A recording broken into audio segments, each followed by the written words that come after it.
Perfect. Welcome to Call to Create, a safe place for artists who love and live for Jesus Christ to share and find encouragement. I'm your host, Siobhan Lesser. Today, we are joined by Hillari DeSchane. Hi, friends. Hillari is an accomplished author and amazing writer, and we are going to ask her a few questions about how her writing brings her closer to God. So, without further ado, is there anything you'd like to share? No, I'm really honored and thrilled to be here, and I love talking to and with writers and artistics and creatives of faith. We're a strong community, and we should support each other. Yeah, absolutely.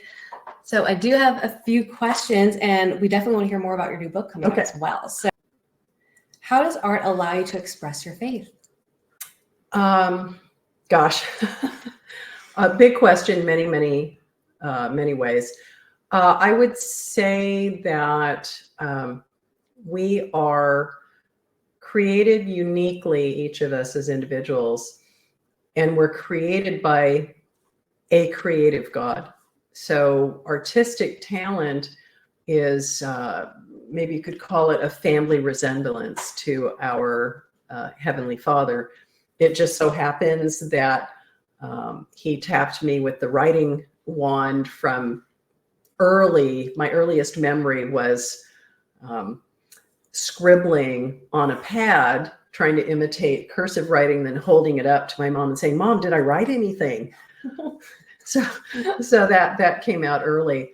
I didn't become a believer until I was a late bloomer. I was in my 40s, and gradually the Lord and I wrestled through what I was writing. I came out of secular romance, and early on we had quite a discussion about that, about what was honoring to Him and the fullest and most fruitful use of my talent, and how it could be a blessing to others and to the kingdom. So that's a very long answer to all of it. Is helps me express my faith, and I get to meet so many people, readers and other creatives I wouldn't if He hadn't taken me into this line of work. That's awesome. Do you feel like your artistic expression has grown in new ways you hadn't anticipated since meeting Jesus? Yes, it's grown and diverted. So I started, as I mentioned, in romance, in ABA romance, specifically historical romance. I grew up in the era of Sweet Savage Love. If any of you have ever read Rosemary Rogers or Kathleen Woodiwiss, The Flame and the Flower was the Bigfoot. You're talking about the 70s. Those two women practically created that category that sold millions of books. And so I was writing in that style, and I agented very early. Within the first year of being a writer, I agented. And my agent at the time told me, and I wasn't writing explicit, but I was writing to market, which involved bedroom scenes. And my agent at the time, who worked primarily in the CBA, the Christian Booksellers Association, but also did ABA, warned me, and this was back in the 90s, and said, be aware that the explicit level, what they call spice or steam now, is getting more and more prevalent, and you will be given a publisher rubric, and it will say what kind of sex and on what page. Wow. And it must be there. And even when I wasn't a believer, I wasn't okay with that. And when I became a believer, that was a process of development, and just the Lord not beating me over the head, but it was more like, what is uplifting to your readership, regardless of whether they're believers or not? Right. What is fruitful? What is profitable? What builds up women? Because I'm a fiction writer. I write cozies now. The vast majority of my readership is women. What would you write that is beneficial for your mother, your sister, your daughter, your friends?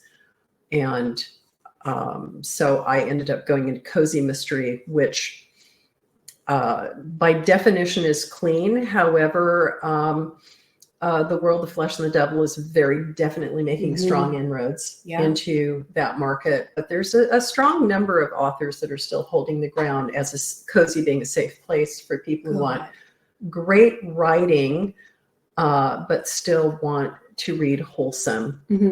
Never mind the murders. And then the Lord all along had me working in children-related ministries, which is kind of weird to me because I don't have children, wife for children, but he had me doing that. So I used my writing talent for the children's ministry. And in the last year or so, he's been led me into writing middle grade. Wow.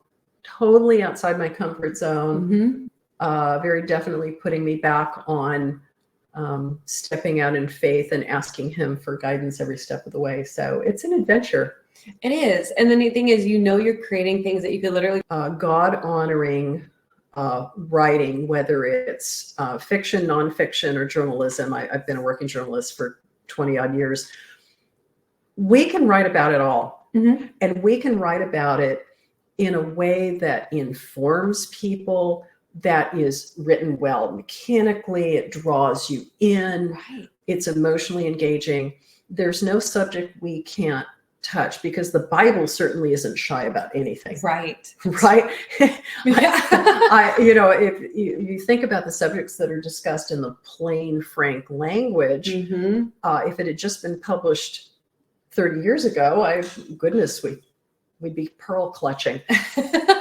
So the slam that's being used now is all of us must write explicit sex and must use explicit language on every page, because that's real life and that's what readers are used to.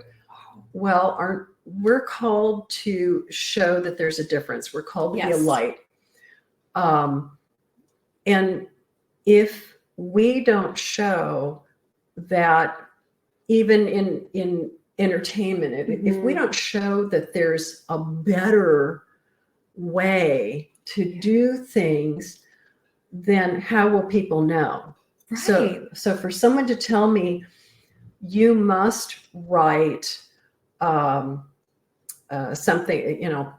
name a category. I must write something. I must show sex on the page, or readers won't buy it. I totally disagree. I think there's still a market out there.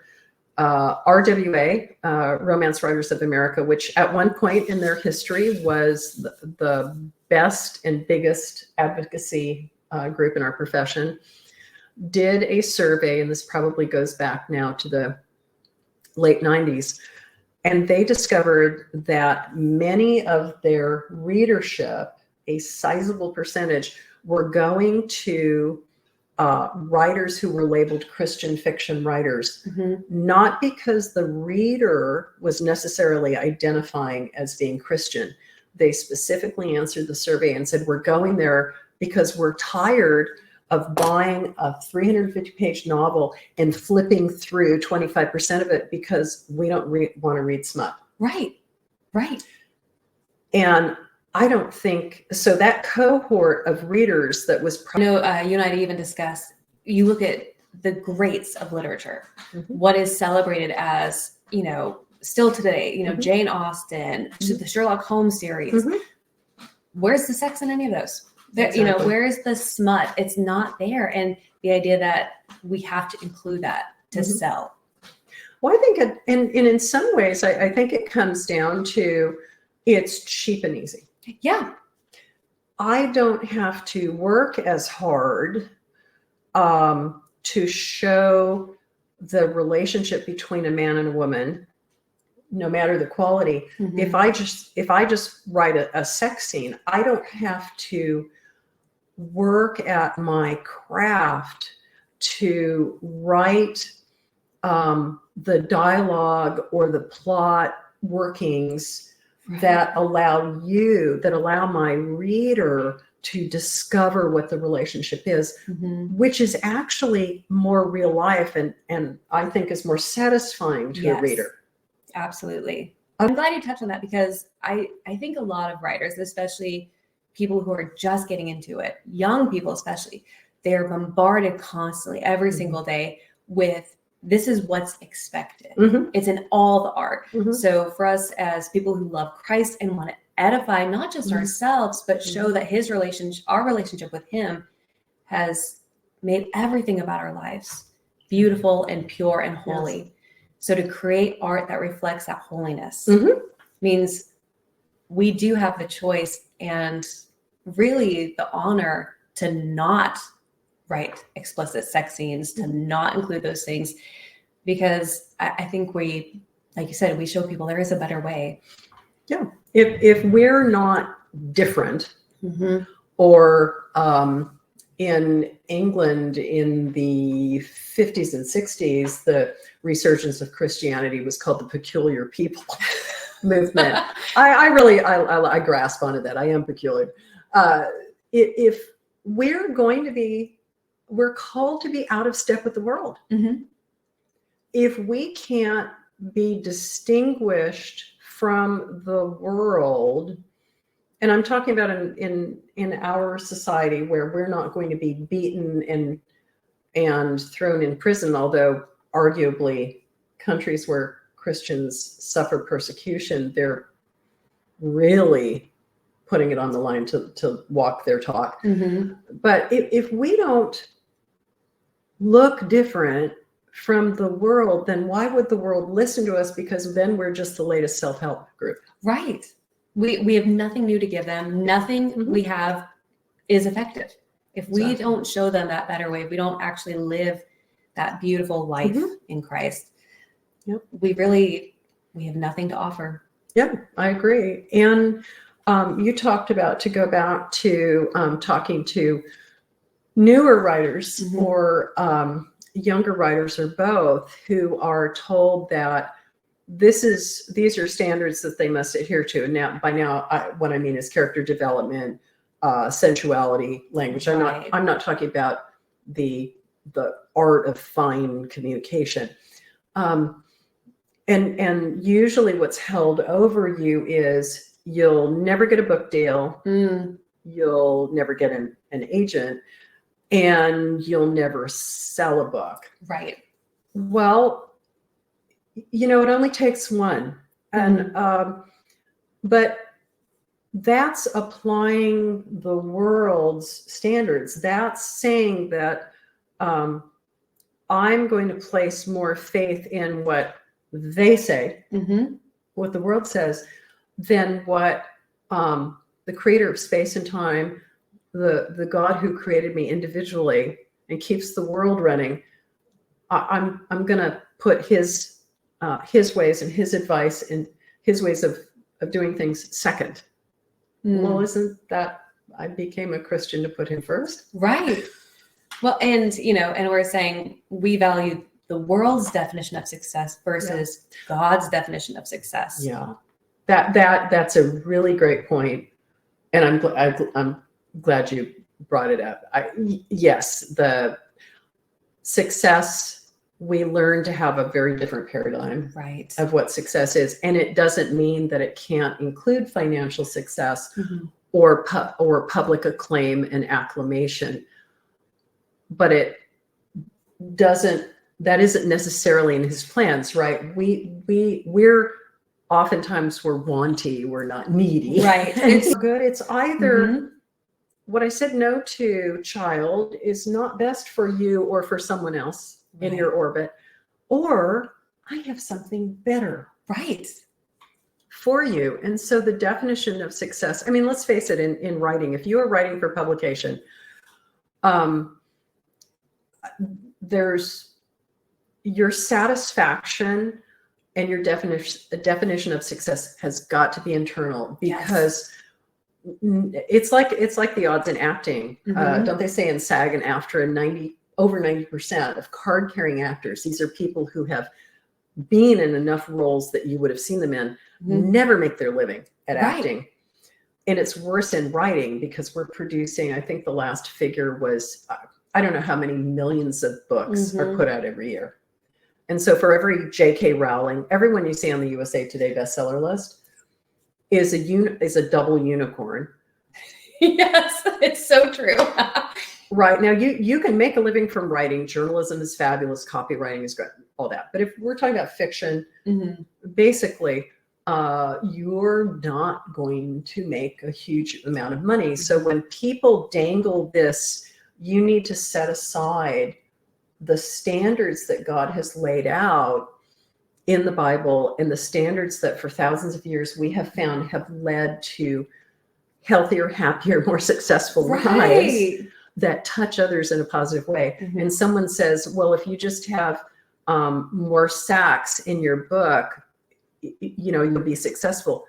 I don't want that kind of success. Right. I would not have a clean conscience because it's just, like we talked about earlier, I couldn't say I'd be okay with Jesus reading this.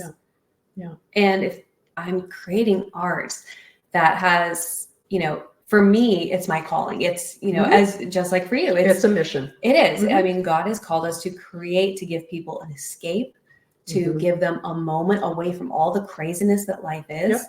And if we can do that in a way that honors God, to me, isn't that what are you giving to your reader? So when you think about it, your reader gives you an incredibly precious gift. Yes. Your reader is allowing you to get in her head. She's giving you headspace. And aren't we called to love God and love others as we love ourselves? Right. So if I'm taking the easy way to success, or easier, okay, am I not in some way, if I identify myself as a Christian and want to place Christ at the center of my life and honor God with all I do, if I'm willing to compromise the product that I offer my reader, am I obeying Christ in the most fundamental command, the way Jesus broke down? Right. Love God and love others. Right. And if I'm knowingly giving others something that I wouldn't consume myself, what does that say? Right. About how I'm living my faith? Yeah. It's almost a do as I say and not as I do. Perfect. Yes. It's right. And all of us hate hearing that. But it's true. I mean, so the common wisdom is that no matter how great a parent you are and how good you are at teaching values, they say that good morals and behaviors are more caught by the child than taught.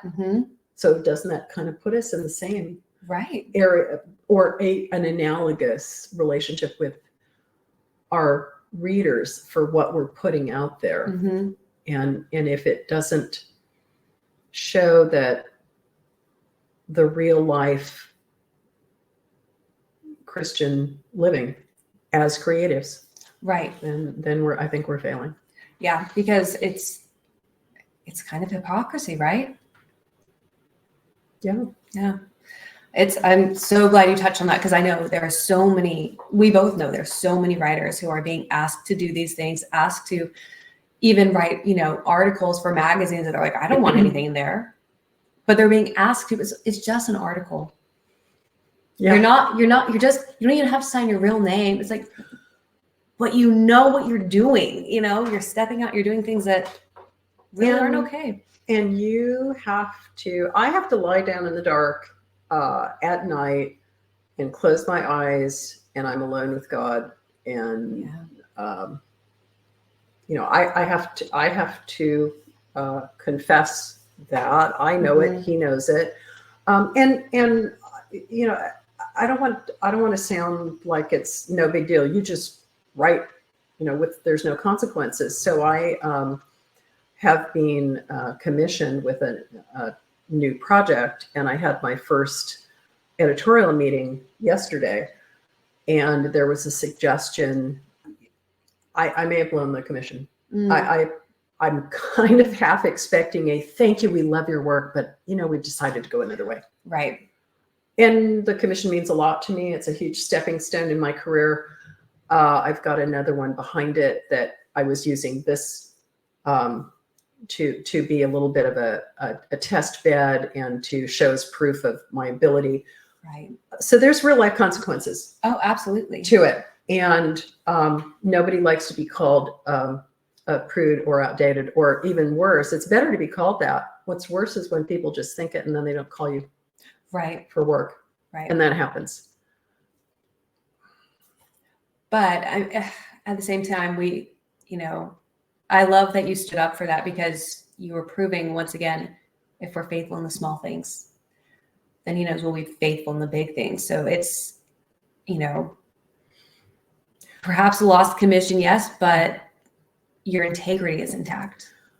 That's, I think sometimes there was a lot of prayer in the car. I call my car the rolling prayer closet. I like that. That's good. Yeah, if my car could talk. Yeah, so there are definitely consequences.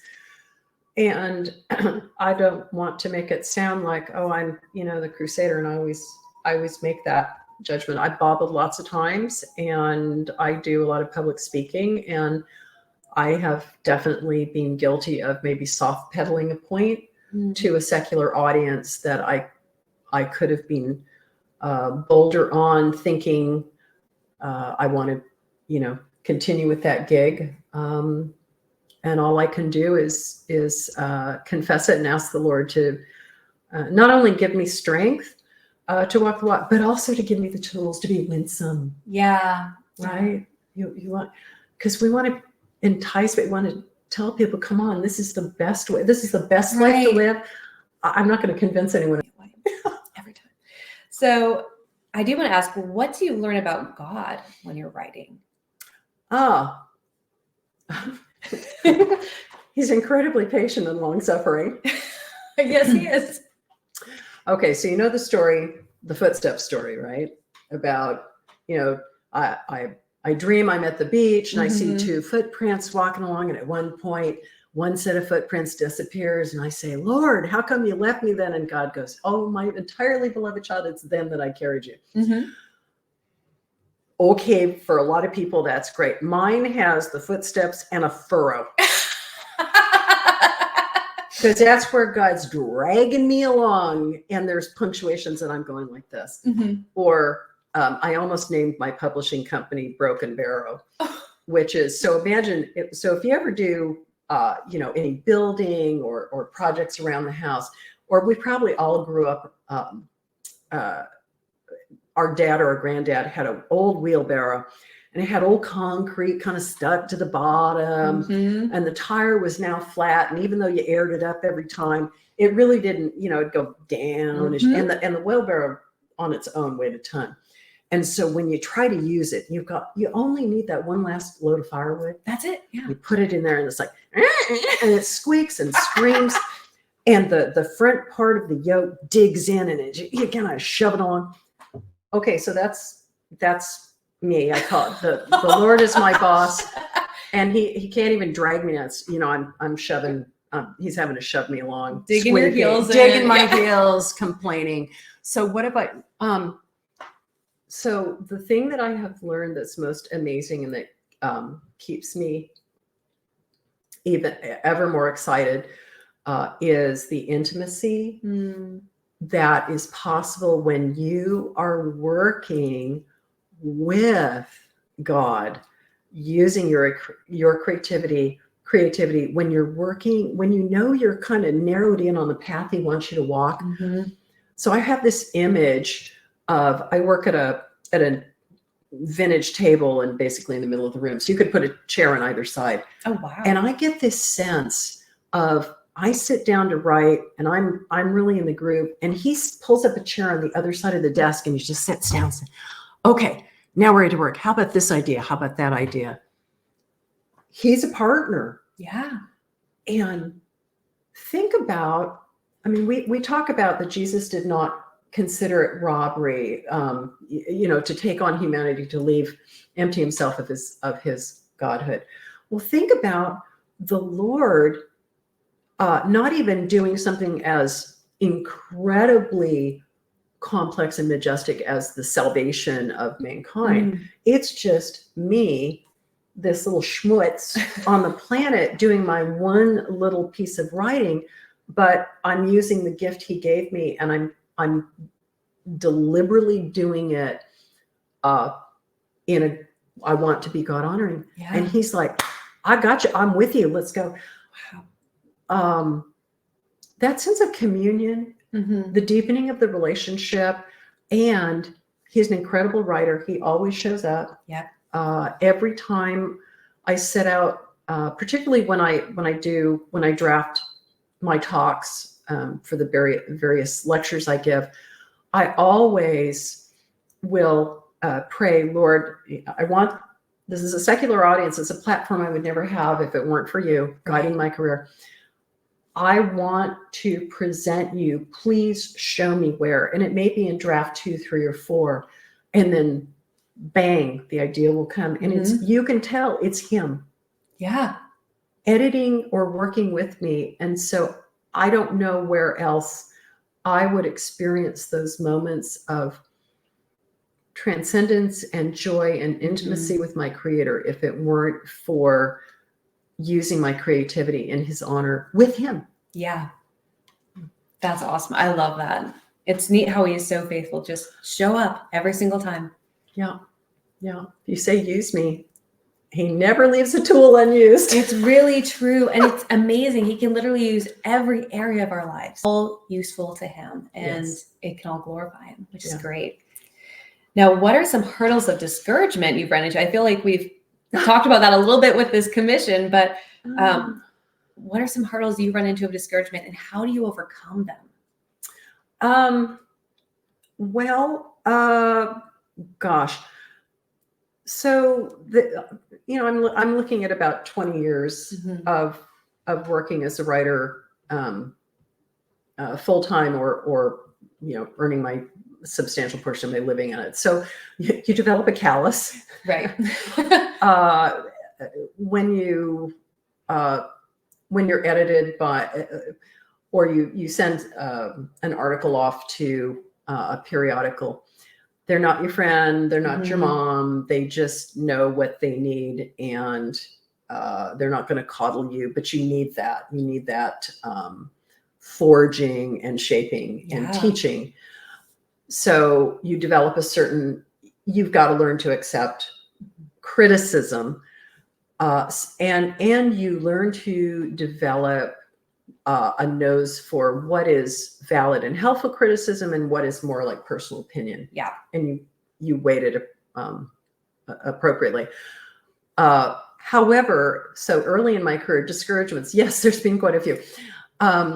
I think I mentioned I agented early in my career. And so I went off to a conference here in California, and it was a very well-known conference, an annual conference, been running for a long time, fairly prestigious. And I was the flavor of the year. Nice. I went with my agent. We were, my agent had, a conference room. We all went around like a little pride of lions, and like, ooh, those are the people from X and So agency. And I was being talked up, and it was kind of nice stuff.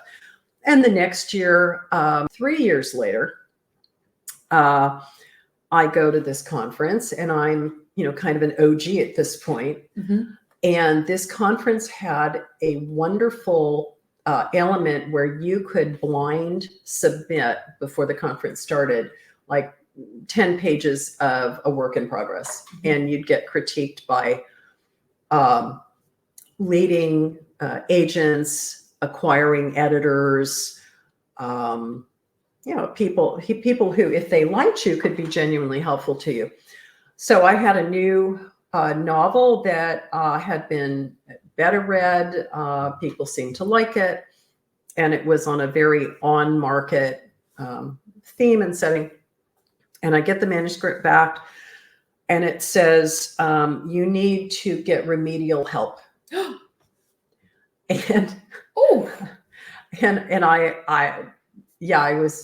I was pretty stunned. So, in other words, someone was saying, you can't write. Mm-hmm. And I was also a working journalist. This was fiction we were talking about. So Wow. I had national editors. People were buying my stuff. So I knew I could string a sentence together. Mm-hmm. So I came home from the conference. I walked in the door. My husband looked at me and said, "Oh my God, what happened?" He said, "It's just my," and I remember what I prayed. I prayed, "God, did I totally misunderstand you? I thought you said I was a writer. Yeah. I thought you said I was a Christian writer. I did what I thought you were telling me to do. If I got it wrong, please tell me. Mm-hmm. I will do whatever you tell me to. I will leave this. I will never write again. I will become a plumber, whatever. If I misunderstood, just, tell me." And basically the one thing I said is, whatever you do, whatever you ask me, I will do. Yeah. I was a new enough believer. I didn't have much theology. I just said, you say it, I'll do it. Right. And man, things began to move for me. Long story short, I fired my agent and I hired God as my agent. Well, that's a good decision. Best thing I ever did. Wow. He would I potentially, one never knows, would I potentially have sold more books, had a traditional career? Yeah, maybe. Would I have developed as a writer the way I have? No. Would I have the opportunities, the platform that he has opened doors for? No.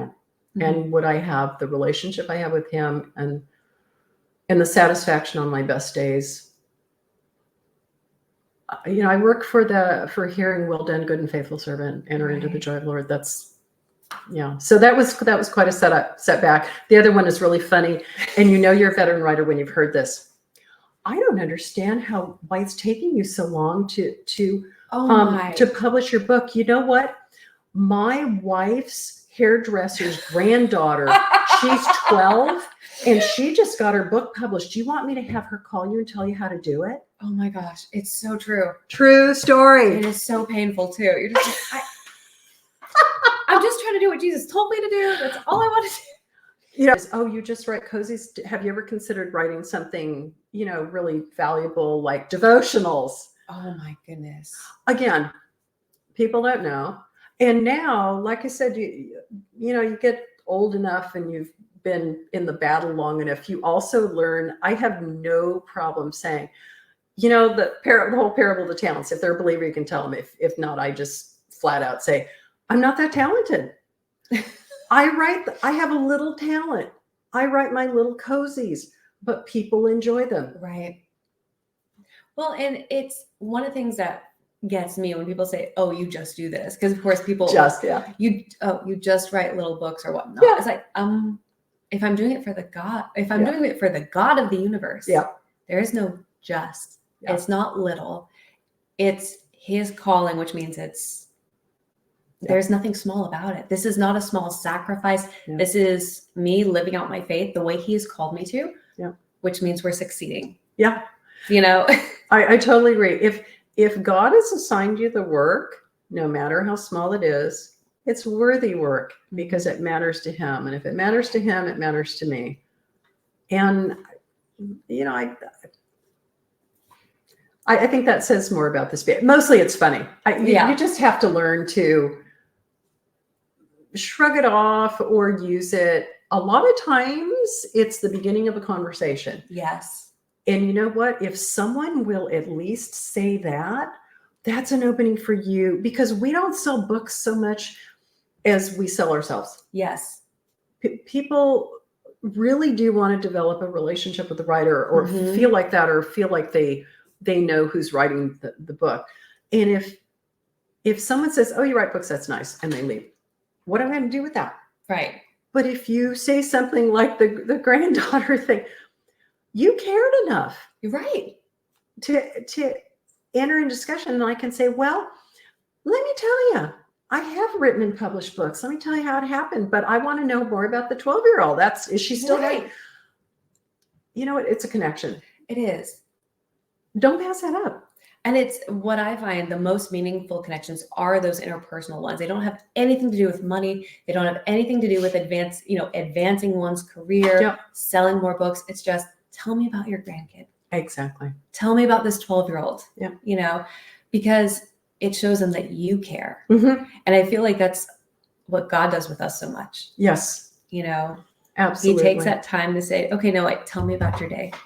That absolute. Well, and so to riff on that, the person who kind of says that kind of offhand comment, that person may not necessarily be your writer or reader, sorry, but maybe his grandchild is, maybe his wife is, maybe his coworker is.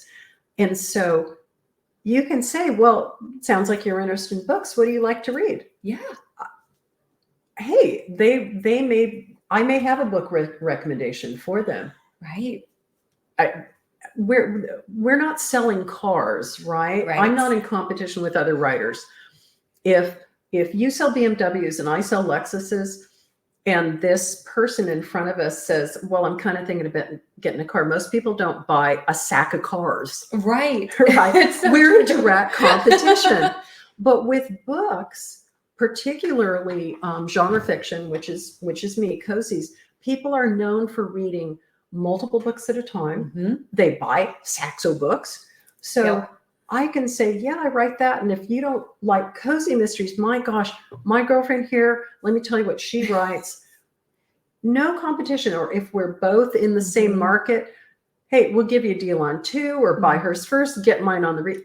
No competition. And that's one of the other beautiful things is when artists support each other. You create a stronger community, especially as Christians. We need each other because we all know what it's like to see someone put our work down to sell theirs. Yeah. And that's tough. So when we get to support each other, it's a really beautiful thing. And once we're investing in each other. So I love that. Now, what scripture encourages you as a writer? Oh, well, I really have learned to love reading scripture. So that's the start of my day. And so I could say what I read yesterday. But I do have a couple. So one of them is regarding the work generally is like apples of gold in settings of silver is a word fitly spoken. But when you think about, so the book of Leviticus, so this is, if you'd had any doubt that God is totally into art and creativity, think about the chapter after chapter when he describes how he wants the tabernacle built and the fruit and the candlesticks and the weaving and the colors. It's beautiful. Oh my goodness. Yes. And he loved it. He dwelt, he condescended to dwell amongst his people there. And he knew that these craftsmen were using charcoal-fired furnaces. They weren't using modern 21st century smelting methods. He knew that these apples of gold in settings of silver were probably going to be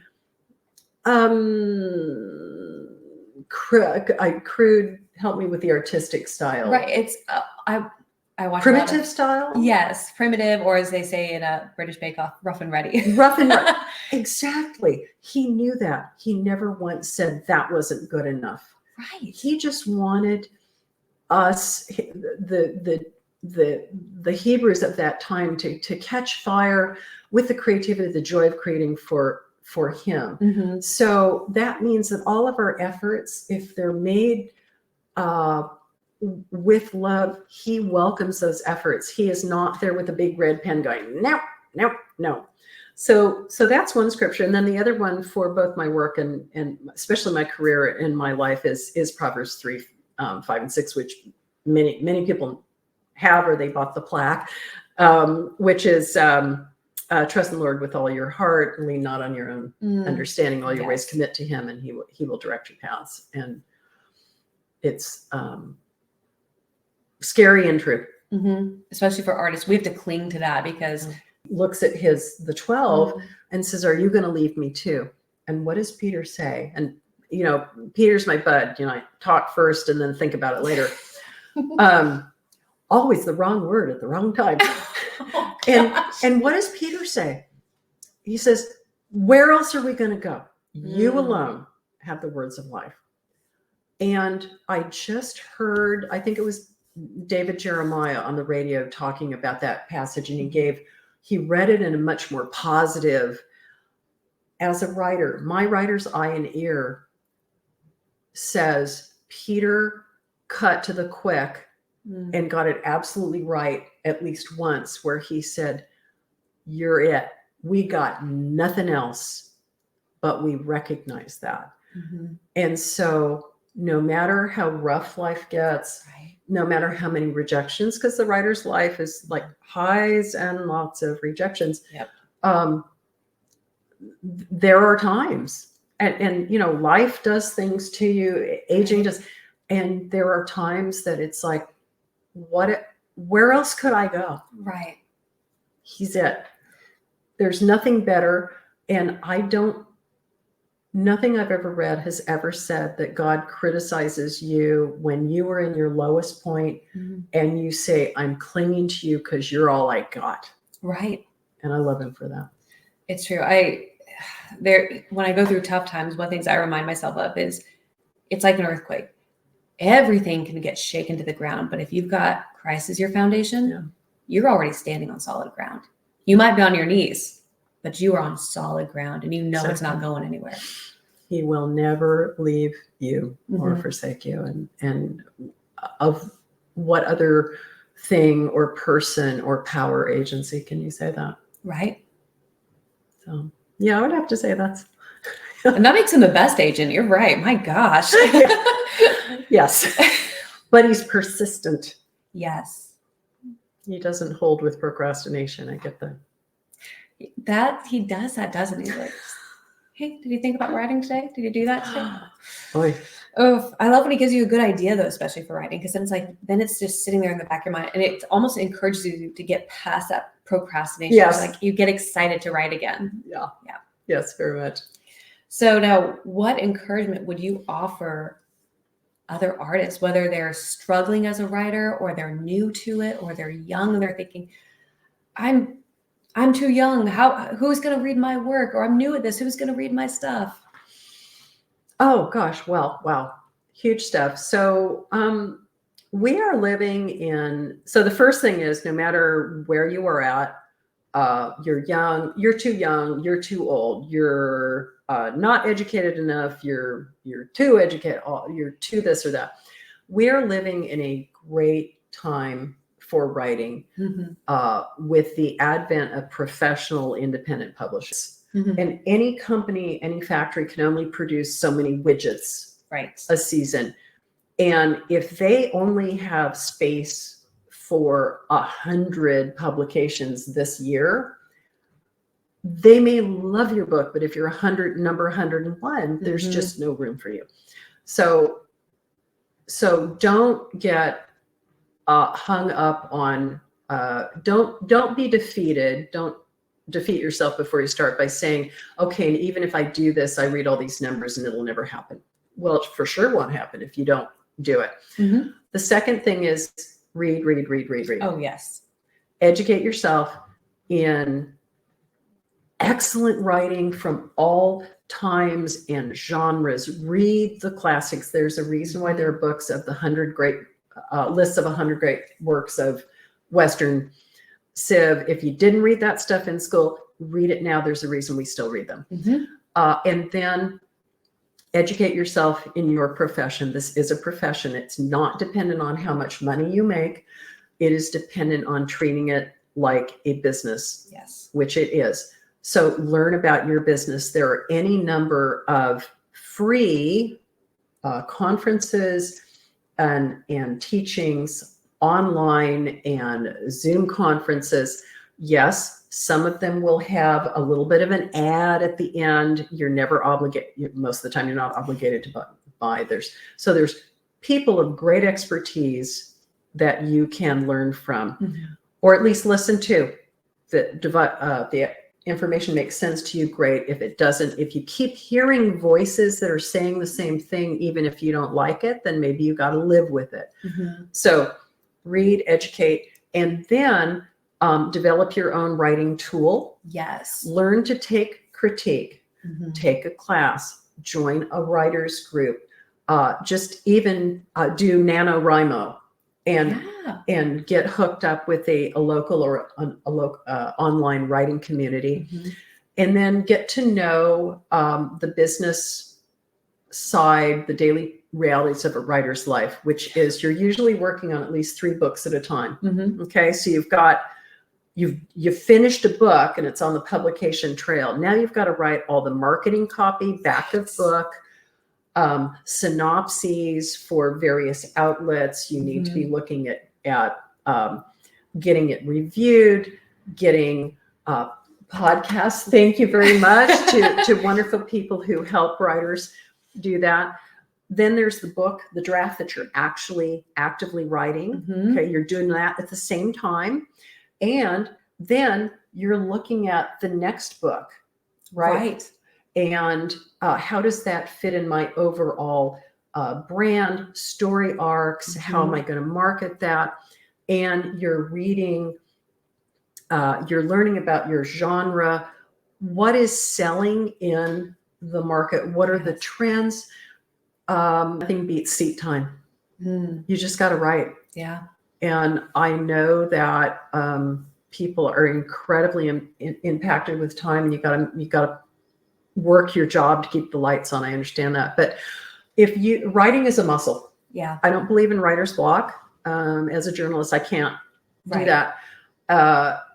Even if I have 30 minutes, I can sit down and do something in 30 minutes. So discipline yourself, carve out 30 minutes a day, early in the morning, late at night, and just write. And you will be amazed that sustained, disciplined effort, where you'll be in 3 months, 6 months, a year. Right.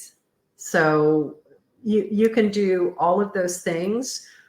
And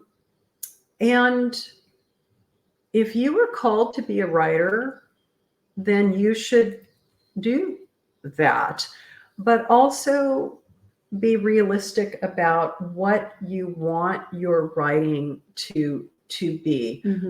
Do you want to aim for publication, or is it more a process of self-discovery, and maybe the publication is not your end goal? You may not be able to answer that question now. Right.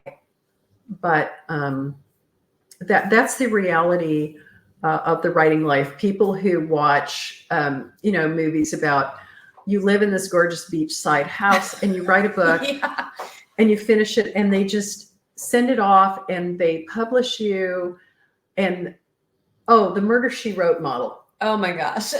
And okay, so you write this book at your kitchen table, right? And right. These people believe this. They don't know.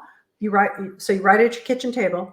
You send it off to a publisher, and they go, "Oh my gosh, this is fabulous." They publish you, and then they send you on a publicity tour, and you stay at these enormous suites at the Plaza. Oh my gosh. All expenses paid. Right. All over the world. And no, most things you will do yourself. And it's good to know that. And cover design is a whole thing. It doesn't matter if you like a cover, if the cover is for the reader, not for the writer. It's a great voyage of discovery. It really is. And it's a growing process. Yes. Too. Yes. Lean into that. It's very much like those plate spinning acts. Yes. Okay, my last thing, and then give up any sense of perfection. Yes. You can never write the perfect book. I am a victim of that mindset. And it was very freeing for me to accept good enough is good enough for today. I can't write the book that I will grow into writing tomorrow. I can't write that today. But if you ever want to publish something, you have to finish that book to your best ability, finish it and move on. Right. And so that perfection is an illusion, and anyone who demands perfection of you is delusional. Right. The Lord doesn't expect perfection from you. That's why Christ died for us. He remembers we're made of dust. Absolutely. Yeah. And that is important, because that's something I hear a lot of writers say, well, I haven't got it just right yet. You never will. No. It's like when people say, well, I'm waiting for the right time. Yeah. Well, guess what, right? You will never be developed enough. You will never be ready when God asks you to do something, because you're supposed to lean on him. Yeah. And you won't be blessing, if you truly believe this is a gift from God, this is his mission that he's assigned you, you won't be serving the people he has lined up for you to serve if you don't get it out the door. Yep. Because delayed obedience is still disobedience. Yeah, and who here is ever delayed? So. I'm pretty good at that. Yeah, I'm good at that. I'm real good at that. Yeah, it's an art form almost, right? Oh, now that's a mission field, right? I'll wait. on I'll wait on that tomorrow. I'll get to this tomorrow. Oh my goodness, it's so true. Oh, I am just as guilty. Call me day after tomorrow and let me know how that works. Oh, Maybe. Yeah. I'll remember to text, I promise. Oh my goodness. Oh, I love it. Well, thank you so much for talking to us, but we'd love to hear about your new book and some of your fun projects that you're working on. Oh my God. Thank you. Thank you so much. So I am working hard on my Christmas release, which is a cozy pet mystery. And it's called A Christmas Stocking. Here's a facsimile of the cover. So cute. This is the second of a 4-book series called The Cats of Christmas, and they are historical cozy mysteries set in the Regency period of Jane Austen, and they take place in various cities in England that I have traveled in extensively and bring you into the picture. And these are novellas, although they're written for adults. That only means sentence structure and vocabulary, length of words. They are very much family friendly. My brand is Fatally Fun, Family Friendly, Cozy Mysteries. And I have readers who say they read the books with their children or grandchildren. Sweet. So may I read you the back cover copy? Of course, I'd love to hear it. Okay. So old secrets have claws and effects. There is a pun there. Cat lovers get it. A soldier presumed dead seeks to return home. A spinster dreams of a second chance at love. A girl who hid a pregnancy longs to reclaim her child. 3 Christmas visitors return to the place where old lies and deadly secrets changed their lives on another Christmas long ago. A stray cat with a special gift breathes new life into a home for old soldiers until his curious paws dig up things better left buried, including murder. He knows where the bodies are buried. Can he lead his 3 new human friends to the one who put them there and right some old wrongs before the killer makes this their very last Christmas? So that's Christmas Stockings, and that's coming in time for Christmas. Perfect. And then I've also got some other projects. I've got the new middle grade project, which is a 3-book series on Esther's Cat. So that's wonderful. Those are coming starting next spring. That's exciting. Now, for your new book that's coming out at Christmas, where can our listeners find that? So those will be available both in large print paperback and in ebook, and available from Amazon and most of your other major retailers. Perfect. That's excellent. Well, I'm looking forward to it. And thank you so much for talking with us. And it's been a blessing. Well, thank you. I'm extremely honored, and I appreciate the time. And we do this because we serve a Lord who's given us life. Absolutely. Right. And he's given us life that we might live it more abundantly. And so I think that's what this is about, isn't it? Yeah. About really living that life that he's come to set us free